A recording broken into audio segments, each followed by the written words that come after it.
ಸ್ವಲ್ಪ ಯಾಮಾರಿದ್ರು ಹತ್ತಾರು ಪ್ರಯಾಣಿಕರ ಪ್ರಾಣನೇ ಹೋಗ್ತಾ ಇತ್ತು.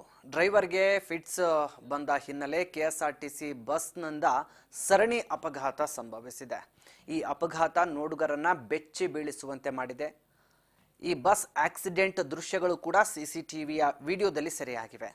ಆಕ್ಸಿಡೆಂಟ್ ವೇಳೆ ಬಸ್ನಲ್ಲಿ 40ಕ್ಕೂ ಹೆಚ್ಚು ಪ್ರಯಾಣಿಕರಿದ್ರಂತೆ.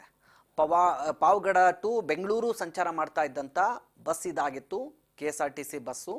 ಕೆಎಸ್ಆರ್ಟಿಸಿ ಬಸ್ ಡಿಕ್ಕಿ ಹೊಡೆದು ಸಾವು ಬದುಕಿನ ನಡುವೆ ಒಬ್ಬ ರೈತ, ನಾರಾಯಣ ಅನ್ನುವಂತಹ ರೈತ ಈಗ ಸಾವು ಬದುಕಿನ ಮಧ್ಯೆ ಹೋರಾಟ ಮಾಡ್ತಾ ಇದ್ದಾನೆ.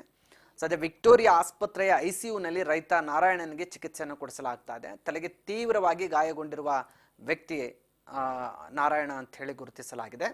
ರಸ್ತೆ ಪಕ್ಕ ನಿಂತಿದ್ದಂಥ ವ್ಯಕ್ತಿಗೆ ಬಂದು ಬಸ್ ಡಿಕ್ಕಿ ಹೊಡೆದಿದೆ.